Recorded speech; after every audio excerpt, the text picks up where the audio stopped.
Eh bien, bonjour à tous les malades, c'est Lucas ici, et aujourd'hui on se retrouve pour une nouvelle vidéo pour la review du chapitre 1070 de One Piece. Il y a... En vrai, techniquement le chapitre il est long, mais il n'y a pas tant de choses à dire en vrai parce qu'il y a des passages à zapper, parce qu'il ne sort pas grand chose. Donc, c'est parti. Alors déjà on commence le chapitre par continuer la baston entre Luffy et Lucci, sauf qu'on se rend compte que Sentomaru n'est pas KO en fait, et elle a réussi à se protéger, mais à une courte seconde grâce au haki, je suppose. Elle a réussi à repousser un peu un coup de Lucci, c'est pour ça qu'elle ne s'est pas évanouie. Mais au final, elle n'a pas repoussé entièrement le coup, donc bah, elle va bientôt s'évanouir, donc il faut qu'il se barre maintenant. Du coup, il continue à se battre alors que bah, Lucci essaye d'en finir avec Sentomaru. Sauf qu'on se rend compte que bah, Luffy, bah, il nous montre tous ses pouvoirs et tout, sauf qu'il y a un truc qui me fait peur, moi. C'est que j'ai pas l'impression que Luffy est si fort que ça, ou alors c'est Lucci qui est devenu ultra fort, mais ça fait un peu peur quand même, parce que là...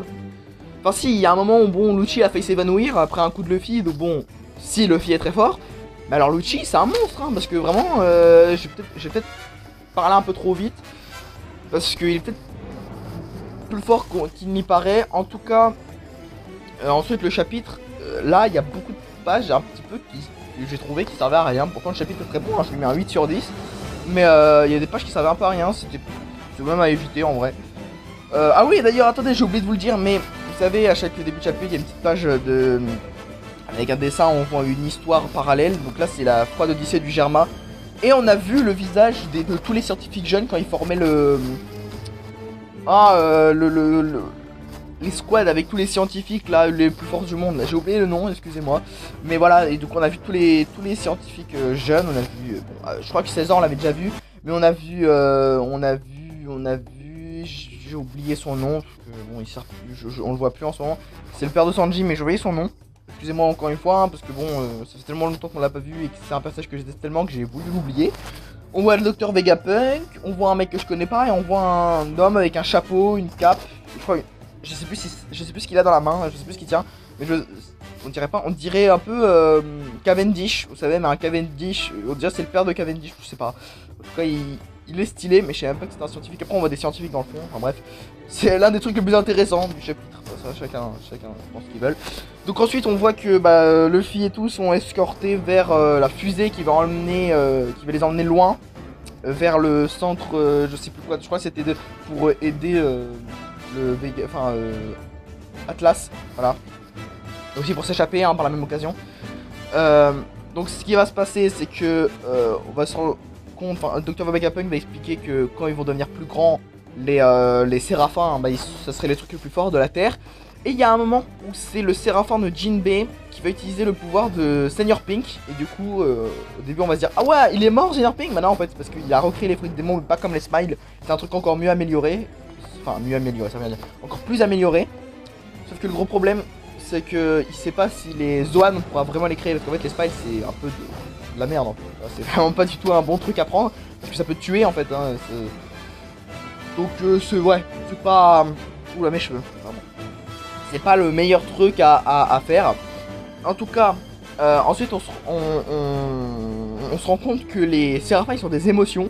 Parce que quand le séraphin de Boa Hancock dit à Jinbei et à Luffy, etc. où aller, Jinbei va la remercier, il va commencer à être gêné et... oui, quoi. Enfin, en vrai de vrai, je pense que c'est le même caractère qu'avait Boa quand elle était plus jeune. Donc je pense qu'il garde à peu près les mêmes caractères des vraies personnes en fait. Petit truc qui me fait assez peur pour la suite, c'est que... il y a un truc qui colle pas avec le chapitre 1059, c'est que si il recopie les caractères, à aucun moment, enfin ou alors c'est moi qui ai complètement déconné et qui n'ai pas vu, mais à aucun moment on a vu quand Boa Hancock se bat, on l'a vu à Marineford et c'est à peu près tout. On l'a jamais vu vraiment sourire quand elle met ses adversaires en pierre. Après, ou alors c'est moi qui ai complètement eu un pète au casque. Mais j'ai l'impression qu'il y a quand même des caractères qui sont un peu plus modifiés. Ou alors c'est juste qu'ils sont un peu sadiques, les séraphins, j'en sais rien. En tout cas, voilà ce que j'ai remarqué.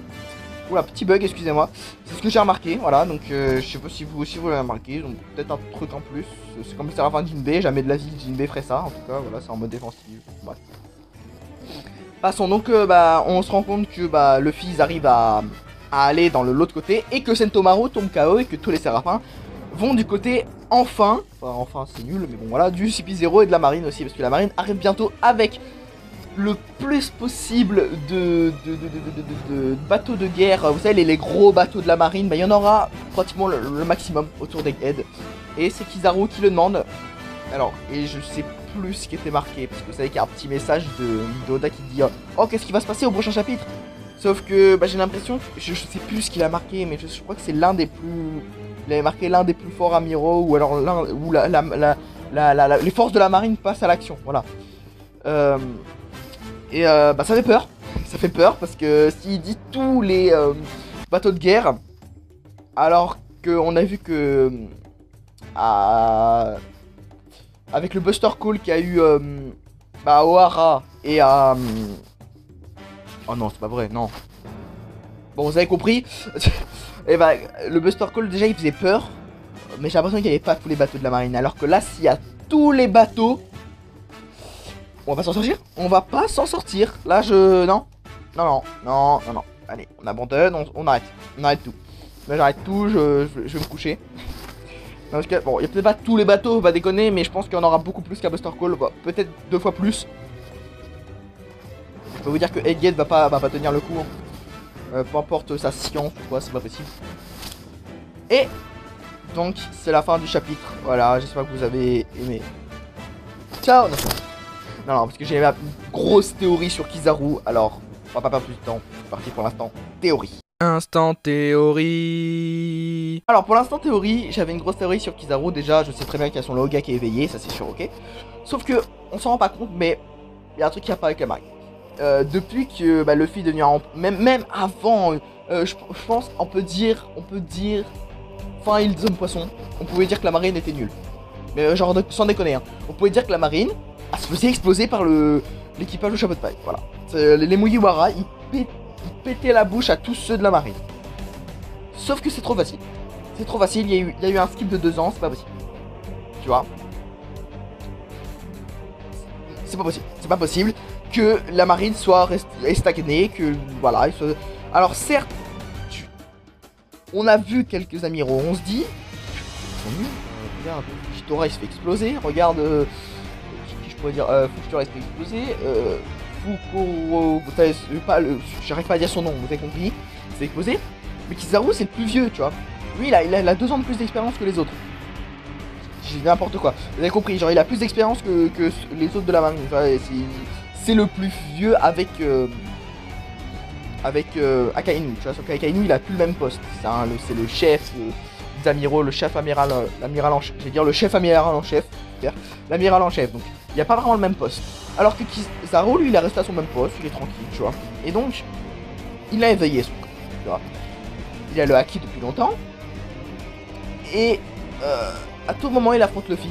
Tu vois, à tout moment, et à tout moment, il est plus fort qu'on le pense. Il a le fruit le plus rapide de tous les temps. Là, il n'y a pas un autre fruit qui est plus rapide. Même si Luffy, il peut. Même si sur Luffy, il fait tout ce qu'il pense, il peut pas penser à être rapide, tu vois. Il y a que Kizaru qui a cette rapidité là. Il est ultra rapide, tu vois. Donc, je pense très clairement qu'il y aura un combat entre les deux, ou alors avec un autre Mugiwara, et que ça sera le Mugiwara qui va perdre. Parce que Kizaru est vraiment devenu fort. Faut se le dire quand même, un Loga éveillé c'est très fort. On l'a vu avec... Attends. Parce que je me remémore tous les Logas là qu'on a vu éveillés. Je sais pas, on a vu un en fait. Attends, je suis en train de dire avec un... On a vu un Loga éveillé. Ah bah je suis pas sûr. Je vais arrêter de dire des conneries. Mais je pense qu'un Loga éveillé c'est très fort. Voilà, parce que j'ai pas de souvenir. Parce qu'on a vu un Paramecia éveillé. On a vu un Zoan. Bah alors un Logia, je sais pas. Je m'en souviens plus. C'est pas grave. Mais en tout cas, ça va être incroyable. Ça c'est sûr certain, ça va être incroyable le combat. Il va être incroyable entre un qui peut faire tout ce qui lui passe par la tête et l'autre qui est ultra rapide. Enfin, je suis désolé, mais là, je sens que ça va être le bordel et ça risque d'être l'un des meilleurs arcs de One Piece. Bon bah les gars, j'espère que vous avez aimé cette vidéo. je l'ai fait un petit peu en 2 spi parce qu'aujourd'hui bah je le tourne le 24 décembre donc à Noël, bah du coup ça va sortir aussi le 24 décembre. Voilà, donc j'espère que vous avez aimé. N'hésitez pas à liker ou à disliker si vous avez pas aimé. Mettez en commentaire si vous voulez me dire quel est votre personnage de One Piece préféré et aussi si vous pensez que Kizaru est très fort maintenant, est devenu très fort. En tout cas nous on se laisse ici, on se retrouve samedi prochain pour le prochain chapitre. Allez, bye les gars.